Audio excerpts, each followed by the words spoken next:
Wassail, beautiful people.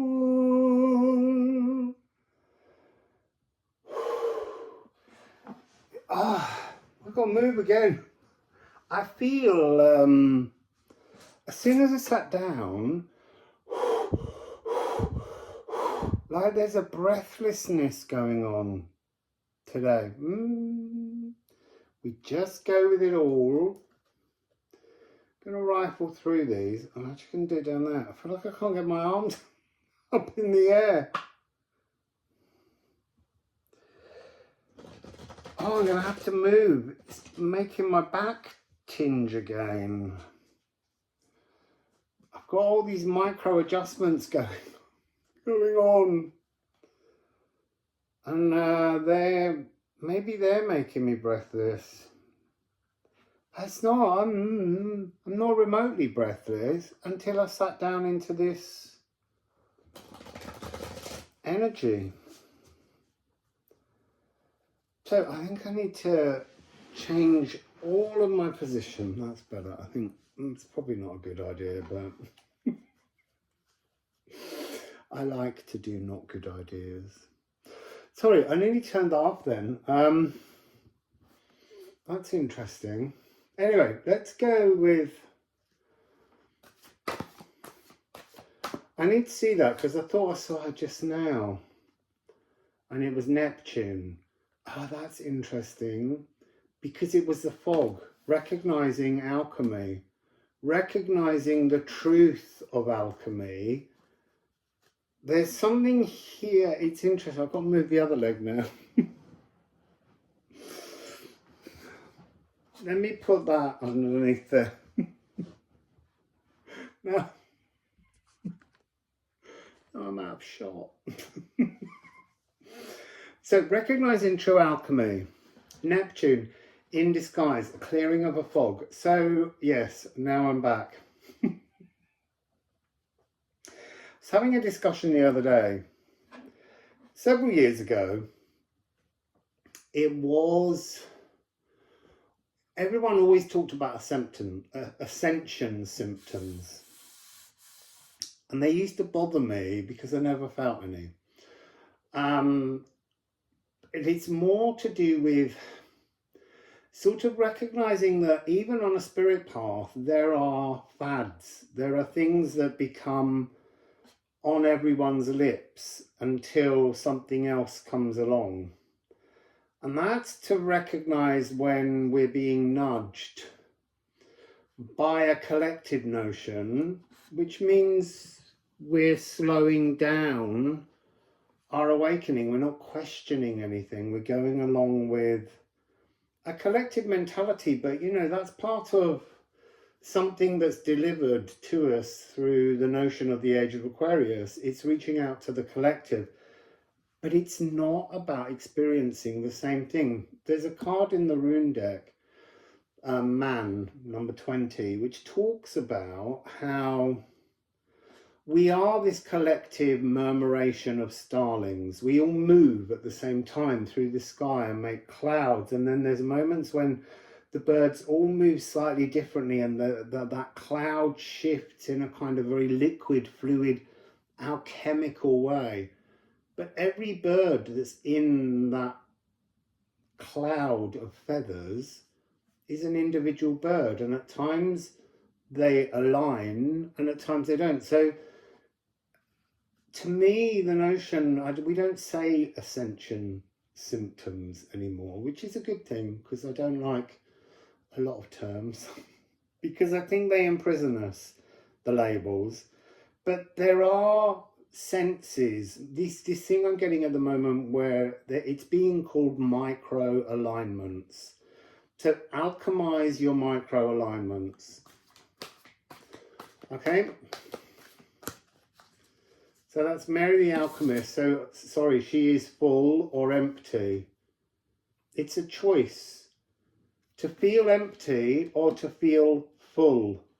You can still be full and not necessarily yet part of the collective.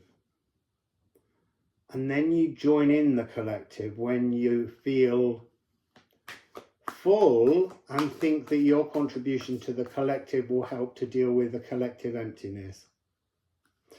So, what else? Nothing.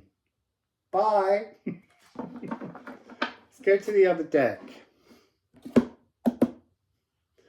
Runes, runes, runes.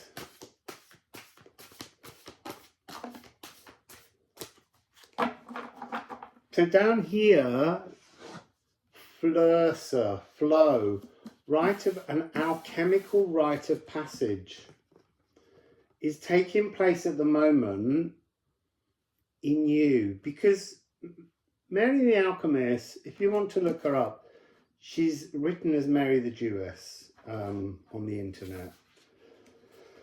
And she is, in theory, the only person who ever truly materialized or manifested the Philosopher's Stone.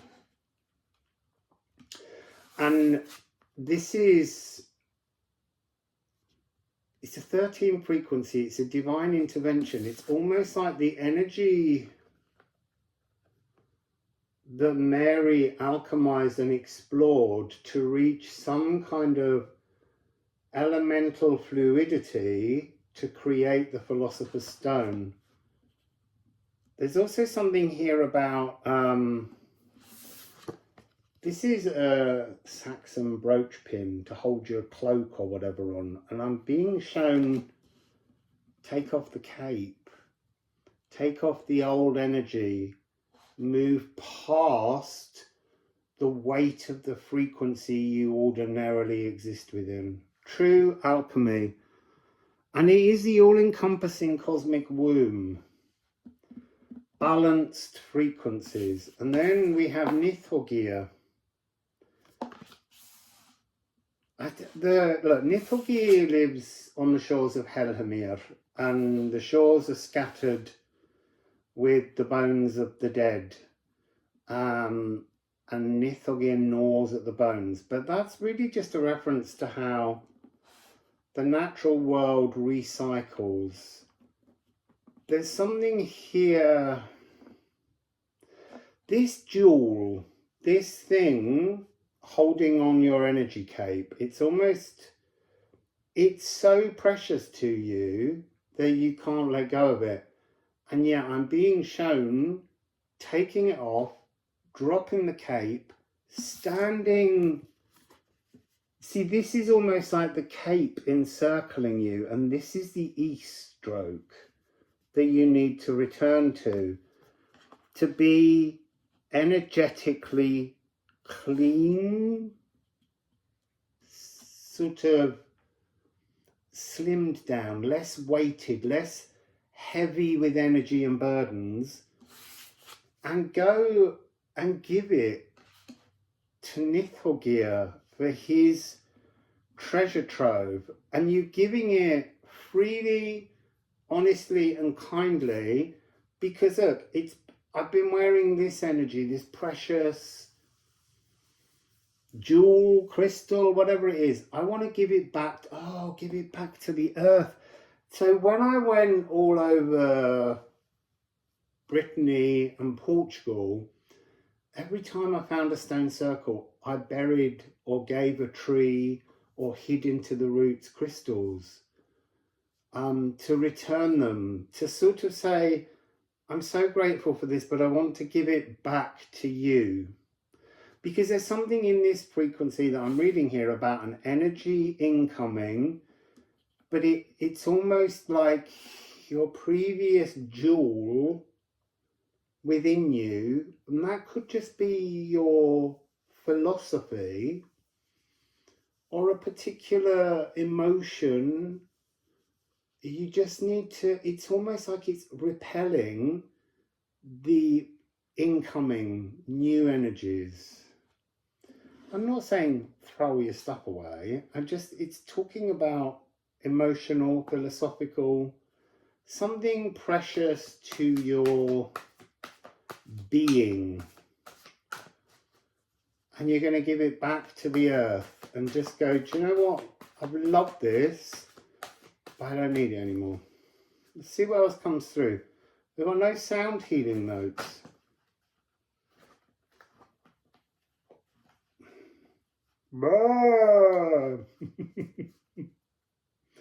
That's so weird. That breathlessness gone. That's almost like this. It's almost like an anxiety attack. This brooch, this pin, this precious thing is creating breathing difficulties. You'll know what it is that you need to release, let go of, give to the dragon. Chew this, dragon. Interesting that they're going on the floor. Done deals. So we have here a resin. You see, resin is sticky, tough, emotional realizations that are blocking you. And when you release them, everything will flow. The golden tears of acacia. I am comforted, rested in nature. Time out to tune in. And you, by doing this, by acknowledging this exercise, you are taking care of your own needs. Recognizing that you must be healed to heal your world. I mean, that's something that needs to be recognized within us anyway. So, and then you have water.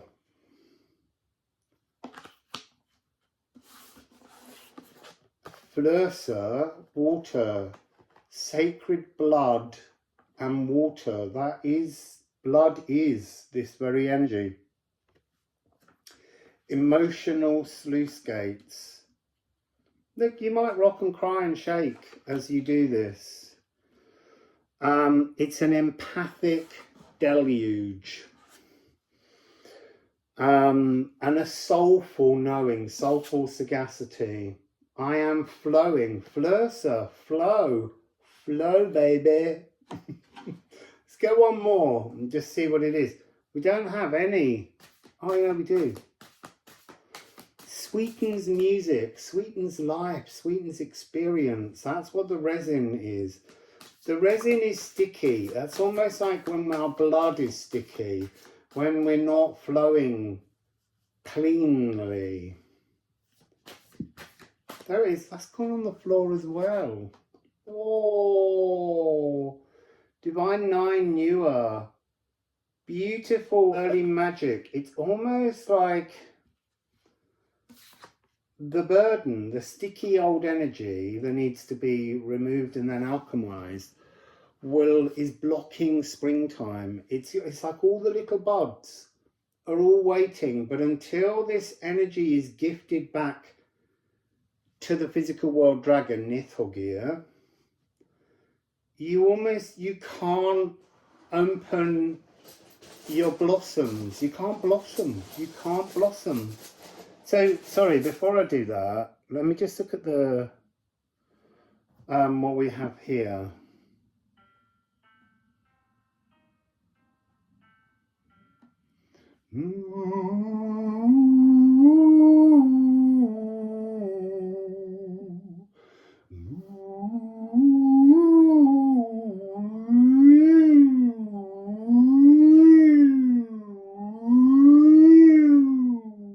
See, that was really interesting, that there are specific notes within the realm of water. A, G, C. Oh, I missed out C sharp, D flat, but it doesn't matter because they came through. It wanted it to be a kind of breath of frequencies going from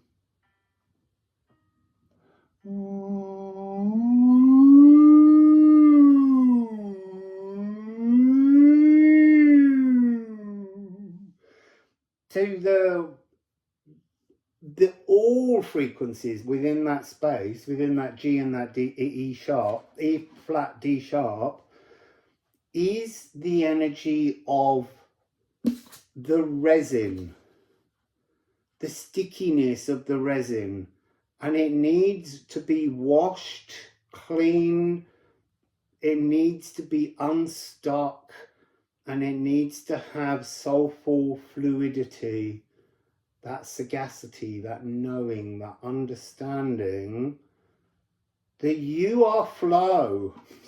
you are flow when you choose to flow, when you choose to alchemize, when you choose to explore on your terms, then you blossom. That's beautiful. I'm going to take some runes and then I'm going to stop. I'm trying to do some shorties.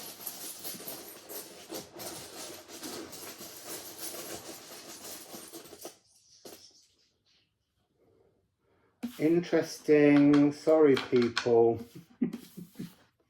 99 divine. 909 459.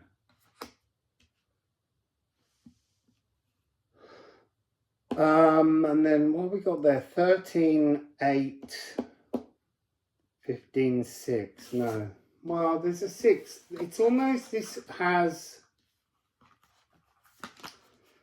it's a journey, it's a pathway, but it's not concerned with the inner. It's like saying your inner is at a point, by, see, I wanted to, the word was going to be perfection, but that's not the point. It isn't perfection, but your inner energy is balanced.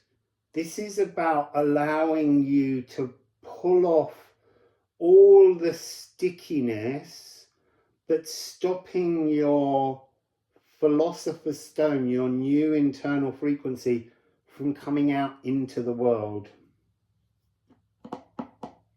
So what do we have? 71, Kanafa. So what this is to yin, this is to yang. So do you see again we have the east stroke down the middle, but this time it's about bringing in energies from the Gununga gap, from the void.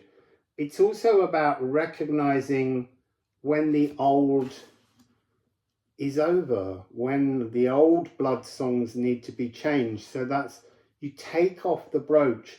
It's almost like the brooch is like a cup, is like a chalice of things that you can receive. And if you take that off, you can build a new chalice to receive new gifts, new materializations from within the void. And then we have Mona, which is 3-9, you see?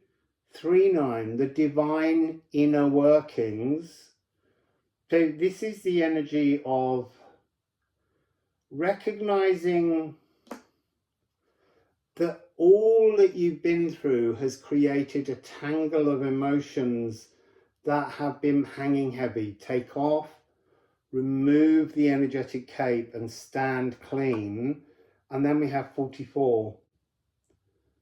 And that is Condal. This is the energy. Oh, interesting, look. Can you see it? How can I make that shine? There you go.